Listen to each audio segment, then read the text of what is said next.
Everyone at that office serves at the pleasure of the president. But I don't think she's the spokesperson of the president. Totoo naman, hindi naman talaga. Maski si Yusek Claire, hindi na sinasabi. Hindi siya spokes ng Pangulo. If I remember correctly, the president said he would not have a spokesperson and that has been maintained. Totoo din naman. Sinabi pa ng Senate President na maging paalala ito sa mga opisyal ng PCO na ang Pangulo ay nagsasalita pa rin ng kanyang mga sariling pananaw at saloobin. Maybe that's what PCO officials need to remember. The President still speaks on behalf of himself. It's just saddening that they are standing in a rostrum with a Malacanang marking, so whatever they say, it would always seem as if it is from the President. This is quite interesting. Mukhang mukhang taken out of context yung mga sinabi ni Chis Escudero dito. Mukhang dinaan tayo sa clickbait. Mukhang hindi ganun. Kasi parang ang layo parang hindi naman siya nagbabala. Parang nagpaliwanag lang siya na ang Pangulo ay merong sariling pananaw sa mga issues at ang trabaho ng PCO ay palawigin o ipaliwanag yung kanyang mga opinion. Merong sinabi si Senator Chis Escudero. Hindi ko alam what to make of this. It seems, well, baka naman out of Baka naman out of care and concern. Huwag natin lagyan ng mali siya. Ito yung kanyang sinabi. Escudero, may babala sa PCO officials. Mag-ingat sa mga pahayag.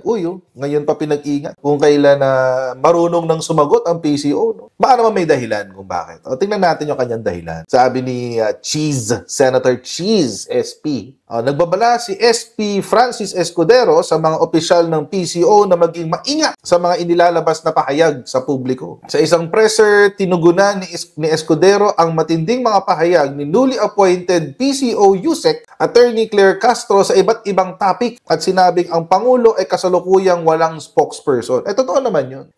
Wala ho talagang spokes ang presidente. And I think paulit-ulit ding sinabi yan ni Attorney Claire na ang Pangulo ay walang spokesperson, that he will speak for himself with regard to the many issues ng ating bansa. At ang trabaho ni Undersecretary ni Yusek Claire Castro ay for the most part siguruhin na ang mga sinasabi ng Pangulo ay hindi binabali, hindi tinutwist, hindi idinadagdag sa mga bagay na paninira sa kanya. Kasi maraming gumagawa ng ganun kay Pangulo, kay Presidente. Kukunin yung kanyang mga sinasabi tapos gagawa ng fake news. So, yun lang primarily, from what I understood sa kanyang mga sinabi, pronouncements ni Yusek Castro, is yun ang kanyang primary role.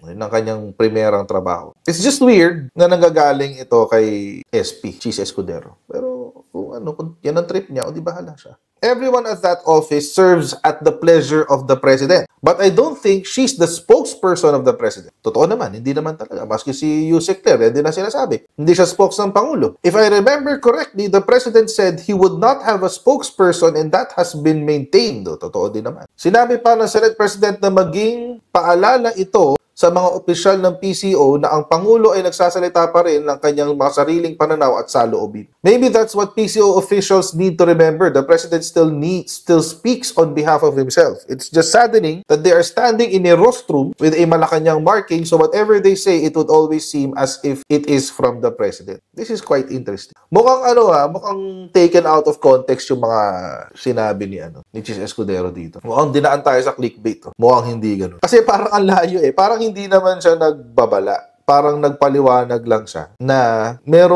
ang Pangulo ay merong sariling pananaw sa mga issues at ang trabaho ng PCO ay palawigin o ipaliwanag yung kanyang mga opinion. Anyway, ito yung sinasabi ko mga kotsero na pati it seems mga kotsero, pati yung mga mainstream media naikidamay na rin sa fake news agenda ng mga Duterte. Well, in fairness kay Remate, si Remate kinakarga si Bayadero. So, hindi ako magtataka ba't ganyan sila. Di ba karga nila si Bayaderos? Hindi ako magtataka kung bakit may ganitong klaseng mga clickbait. But, ewan ko, could be a lot of things. Baka napikon lang si SP sa reply ni Yusek the other day. That's a possibility. We don't know. Pwede naman yan. So, ayun. So, I mean, hindi ko sigurado kung anong meron.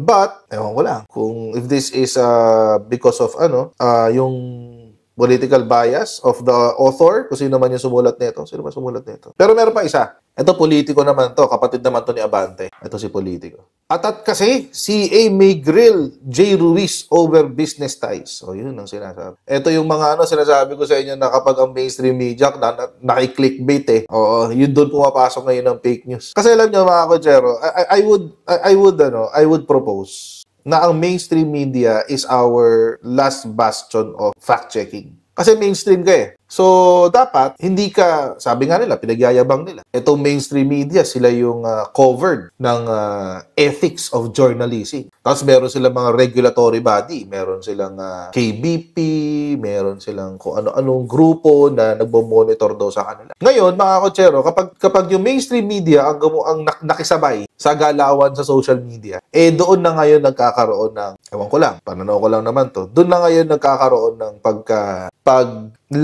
paglalim ng issue sa fake news. Mahirap kasi yun eh. Tulad nito, sabi niya, atat kasi. Atat daw kasi si J. Ruiz. Tulad niya, yung mga ganyan, hindi naman kailangan yan editorializing, pero CA may grill J. Ruiz over business ties. Si Cheese Escudero din daw ang nagsabi nito. Escudero, who chairs the powerful panel, said it is possible that a CA member will raise the issue during Ruiz's confirmation hearing. Yun ang sabi. It's possible that it will be taken up in the Commission on Appointments provided the necessary documents are submitted, a formal complaint is filed, and a CA member brings it up. Ganyan yung nangyari kay before eh. Naalala nyo, ganyan yung nangyari kay Erwin Tulfo. Binring up yung issue niya ng citizenship. And then, hindi siya kinonfirm. Tapos, years later, nung number 1 na siya sa number 1 na siya sa survey, biglang nilabas na kung sino man yung taong pinagsubmitan ng dokumento na yun. Hindi natin alam kung sino yung pinagsubmitan na yun at sino yung naglabas na yun. But, nakarating sa mga fake news peddlers ng mga Duterte. And, nagkaroon ng demolition job. Di ba nagkaroon ng demolition job kay Erwin Tulfo? Nung nagkaroon ng demolition job, akala natin bababa siya sa survey. Ay, tibay ng lolo mo. Ang tibay ng lolo mo, di pa rin siya bumababa. Parang teflon eh. Oo, mukhang ngayon yung political branding ng Tulfo medyo matibay, medyo matibay-tibay. Ewan lang natin kung gaano katagal magpapatuloy yan. Kasi tulad nun, si Rapi Tulfo, tanga-tanga sa Senado. Dadagdagan pa ng 2 Tulfo na hindi natin alam kung anong gagawin. So, topic natin yun. Okay, so it's possible daw na baka raw tirahin si Jay. Si Sec J. Ruiz sa Commission on Appointment. So, according to a Politico report, sila rin pala nag-report, no? Digital 8 Incorporated secured a 206 million worth of contracts from the PCSO in the 4th quarter of 2024, just months before Ruiz was appointed to lead the PCO. Tapos, one of these contracts involved broadcasting lotto draws, and Ruiz is listed in online reports as a co-founder of Digital 8 Incorporated alongside former PTV General Manager Ana Puod. Tapos sabi ni Cheese, any conflict of interest ng isang taong galing sa pribadong sektor pagpasok sa pamahalaan ay dapat bitawan niya at ma-divest siya para hindi manatili ang conflict of interest na yon. I think before he was appointed, it should have been vetted already and should have been done before his appointment. Ang tanong kasi dito, mga kotsero, is, kahapon ko pa ito tinatanong eh. Kasi nung pumutok tong issue na to, may nag-comment sa live stream natin, di ba? Nung pumutok tong issue na to, anong nangyari? So may nagtanong sa live stream natin, medyo hindi malinaw yung kwento. Kasi nagsasalita pa lang si Yusek Claire Castro. Siya pala yung nagsasalita. Ang sabi ni Yusek Claire is, kung meron man daw ownership si J. Ruiz sa ibang kumpanya na posibleng maging source ng conflict of interest, ay meron siyang 60 days to divest from it. 60 days. So, yun pa lang yung malinaw.